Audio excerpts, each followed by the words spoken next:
Yes, what is special about this year's summit is that for the first time in many years, G8 leaders are discussing problems that concern not only people on the other side of the globe, but also issues that are close to their own citizens. Take, for example, fuel and food rises. Some say it's a good thing because it makes G8 leaders more responsive to the plight of people in Africa, but some others say that it's not necessarily a good thing because faced with inflation and rising costs, G8 leaders may be forced to cut their spending and reconsider the earlier pledges, especially with regards to aid and development in Africa. Well, to talk more about that, we are now joined by Bob Geldof, a famous musician and anti-poverty campaigner. Thank you for being with us today.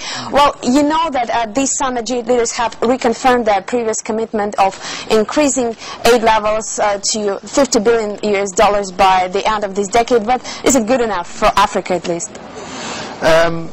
It's good enough because the figure came out of the Commission for Africa in 2004. That's what the Commission asked for.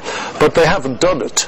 We're halfway to 2010, so you would expect the G8 to have committed 50% of their promises. In fact, they've committed 14%. And that really is the problem at the heart of the G8. They make these announcements, but there isn't any accountability at the other end. So you have to question, in the end, the relevance of the G8 at this point. Well, you know, this summit has become infamous for its excessive cost and for the sumptuous dinners during which leaders discussed food shortages and aid to Africa while dining on caviar. Do you think it is sending the right signal to the rest of the world?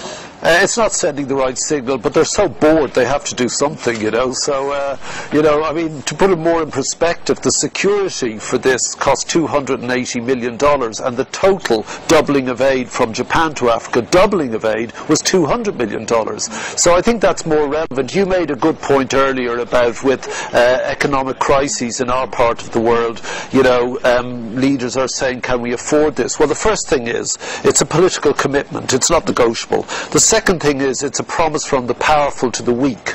The third thing is, it's from the rich to the poor. And when the rich break a promise to the poor, it kills them.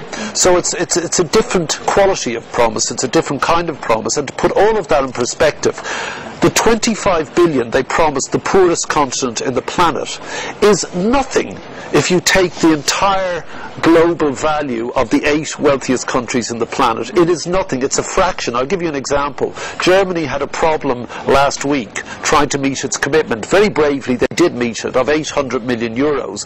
But the budget of Germany is 2.3 trillion euros. So this 800 million, really, it's nothing. So I really don't want to hear any arguments or negotiations. Indeed, you know that the G8 spent 2 days until 4 o'clock in the morning negotiating whether to put the original commitment back in the communique, and eventually, after 48 hours of sleepless nights, eating lobster and drinking excellent wine, they decided they'd put the figure back in, and this was considered a victory.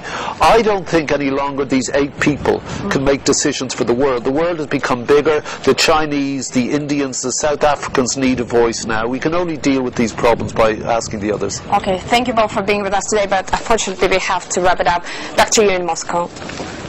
Thank you for that, Oksana. Our correspondent Oksana Boyko reporting live from Japan, Hokkaido.